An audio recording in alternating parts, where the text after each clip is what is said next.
नमस्कार मित्रांनो, आर.एस. अकॅडमीमध्ये आपल्या सर्वांचं सहर्ष स्वागत आहे. मित्रांनो, हिंगोली आणि बीड पोलीस पाटील पदाची भरती आहे, ती जाहीर झालेली आहे. त्याचे जे टाईम टेबल आहे, ते सुद्धा जाहीर झालेलं आहे. बीडचं टाईम टेबल आज येण्याची दाट शक्यता आहे. त्यामुळं जे विद्यार्थी अभ्यासाला लागले असतील, त्यांनी चालू घडामोडीचा अभ्यास सुद्धा चांगल्या पद्धतीने करा.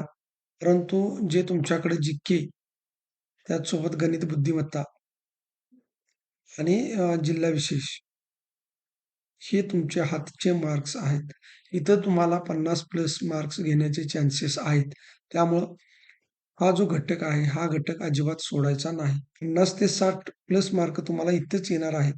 राहिलेल्या 20 मार्कांमध्ये हा जो काही घटक आहे चालू घडामोडीचा, हा चालू घडामोडीचा घटक तुम्हाला अभ्यासायचा आहे आणि परीक्षा होईपर्यंत तुम्हाला मी ही चालू घडामोडीची सीरीज जी आहे, दररोज 15 प्रश्नाच्या माध्यमातून जे अतिशय महत्त्वाचे प्रश्न आहेत, ते देणार आहे. आता सगळ्यात महत्त्वाचं ज्यांना आपली बॅच लावायची आहे किंवा आपलं जे ई बुक आहे ते घ्यायचं आहे, त्यांनी मला 973061 973061 3237 या नंबरवरती कॉल मेसेज करायचा आहे. आणि ज्या विद्यार्थ्यांना आपली बॅच घ्यायची आहे, त्यांनी आपलं नाव, त्यानंतर पत्ता आणि तुमचा एक फोटो मला सेंड करणं गरजेचं आहे. या 3 गोष्टी असतील तरच तुम्हाला ॲडमिशन मिळणार आहे. अन्यथा तुम्हाला ॲडमिशन मिळू शकत नाही. ही गोष्ट लक्षात ठेवायची आहे. हिंगोली आणि बीड पोलीस पाटलाच्या विद्यार्थ्यांना मी एकच सांगू शकतो, की आपलं जे जालनाचं 70 प्लस पोलीस पाटलांचं रेकॉर्ड आहे, ते आपल्याला या 2 जिल्ह्यामध्ये कोणता जिल्हा मोडतो हे बघायचं आहे. आपल्या बॅचला ॲडमिशन घेतलं, की तुमची परिपूर्ण तयारी करण्याची जबाबदारी ही माझी असणार आहे. तर जास्त वेळ न लावता आपण काय करूया, या ठिकाणी सुरुवात करूया. बघा, पहिला प्रश्न आहे, भारतातील पहिली वंदे भारत स्लीपर ट्रेन कोणत्या 2 स्थानकादरम्यान धावली? तर इथं काय शब्द पाहिजे? स्थानकादरम्यान. बघा, इथे मी दुरुस्त करून देतो तुम्हाला. स्थानकादरम्यान धावणार आहे. तर पर्याय ए आहे कोलकाता गुवाहाटी, बी आहे कोलकाता मुंबई, सी आहे कोलकाता पुणे, डी आहे कोलकाता बेंगलोर. तर याचं उत्तर आहे पर्याय क्रमांक ए, कोलकाता गुवाहाटी. आता इथं कन्फ्यूज व्हायचं नाही. ही कसली ट्रेन आहे? ही स्लीपर ट्रेन आहे, हे लक्षात ठेवायचं आहे. त्यानंतर प्रश्न क्रमांक 2, खालीलपैकी कोणत्या दिवशी मुंबई ते अहमदाबाद ही भारतातील पहिली बुलेट ट्रेन धावणार आहे? 15 ऑगस्ट 2026, 15 ऑगस्ट 2027, 15 ऑगस्ट 2028, 15 ऑगस्ट 2029. तर याचं उत्तर आहे पर्याय क्रमांक बी, 15 ऑगस्ट 2027 दरम्यान ही जी बुलेट ट्रेन आहे, कितवी आहे ती? पहिलीच बुलेट ट्रेन आहे आणि कोणत्या 2 स्थानकादरम्यान धावणार आहे? तर ती आहे मुंबई ते अहमदाबाद. त्यानंतर बघा, नुकताच तयार करण्यात आलेला कुशावती जिल्हा. बघा, त्या जिल्ह्याचं नाव तुम्हाला माहीत असणं महत्वाचं आहे. कुशावती जिल्हा खालीलपैकी कोणत्या राज्यात आहे? महाराष्ट्र, कर्नाटक, गोवा, तामिळनाडू. तर याचं उत्तर आहे पर्याय क्रमांक सी, गोवा. मित्रांनो, जे विद्यार्थी आपले व्हिडिओ बघत असतील त्यांनी व्हिडिओला एक लाईक करा. जास्तीत जास्त विद्यार्थ्यांच्यापर्यंत शेअर करा आणि कमेंट बॉक्समध्ये तुम्ही हा व्हिडिओ कुठून बघत आहे ते सांगा. त्यामुळे एक गोष्ट होती, की तुम्हाला स्वतःला अभ्यास करण्यासाठी कळून जातं, की आपल्या कॉम्पिटिशनमध्ये किती मुलं आहेत, किती मुलं तयारी करत आहेत, हे कळून जातं. आणि मग त्या कमेंटवरून सुद्धा मला तुम्हाला अजून कशा पद्धतीने मार्गदर्शन करता येईल हे समजतं. त्यामुळे जे तुमच्या फायद्याचं आहे ते तुम्ही करा. खाली तुम्ही मला कमेंट बॉक्समध्ये तुमच्या शंका, कुशंका विचारू शकता. त्याचसोबत तुमचं नाव, गाव, पत्ता जो आहे, तुम्ही कुठल्या तालुक्यातून बघताय ते मला खाली कमेंट बॉक्समध्ये कळवायचे आहे. प्रश्न क्रमांक 4 बघा, महाराष्ट्राच्या पोलीस महासंचालकपदी कोणाची निवड झाली आहे? आय-एम-पी आहे. पोलीस पाटील पदासाठी अतिशय आय-एम-पी आहे, की तुम्हाला ही पोलीस प्रशासनातली पदं महत्त्वाची आहेत आणि नुकतीच आता पोलीस महासंचालकांची निवड झालेली आहे. तर त्यापैकी कुणाची निवड झाली आपण बघूया. शिवदीप लांडे, विश्वास नांगरे पाटील, अभिनव देशमुख, सदानंद दाते. तर याचं योग्य उत्तर आहे पर्याय क्रमांक डी, सदानंद दाते. जगातली चौथी मोठी अर्थव्यवस्था बनलेल्या भारताने खालीलपैकी कोणत्या देशाला मागे टाकले? आता सगळ्यात महत्त्वाची गोष्ट, की तुम्हाला असा सुद्धा प्रश्न येऊ शकतो, की भारत जगातली कितवी अर्थव्यवस्था बनली आहे? तर त्याचं उत्तर काय असणार आहे? चौथी. मग ही जर चौथी अर्थव्यवस्था बनली असेल, तर पूर्वी 4 नंबरला कोण होतं, की ज्याला भारताने मागे टाकलेलं आहे? तर पर्याय आहे चीन, इराक, जपान, जर्मनी. तर 5चं उत्तर आहे मित्रांनो पर्याय क्रमांक सी, जपान. प्रश्न क्रमांक 6 नुकतेच निधन पावलेल्या खलिदा जिया या खालीलपैकी कोणत्या देशाच्या पंतप्रधान होत्या? म्हणजे माजी पंतप्रधान. पाकिस्तान, बांगलादेश, अफगाणिस्तान आणि जपान. तर याचं योग्य उत्तर आहे पर्याय क्रमांक बी, बांगलादेश. खलिदा जिया त्यांचं नाव लक्षात ठेवा. खलिदा जिया. प्रश्न क्रमांक 7 हे सुद्धा तुम्हाला महत्वाचं आहे. बार कौन्सिल ऑफ महाराष्ट्राच्या अध्यक्षपदी खालीलपैकी कोणाची निवड करण्यात आली? अर्शद निंबाळकर, जयराम पवार, विनोद घाडगे, शिवशंकर देशमुख. तर याचं उत्तर आहे पर्याय क्रमांक ए, हर्षद निंबाळकर. त्यानंतर बघा प्रश्न क्रमांक 8 राष्ट्रपती द्रौपदी मुर्मू या INS वागशीर मधून प्रवास करणाऱ्या किंवा त्याला असा सुद्धा शब्द आहे वागशीर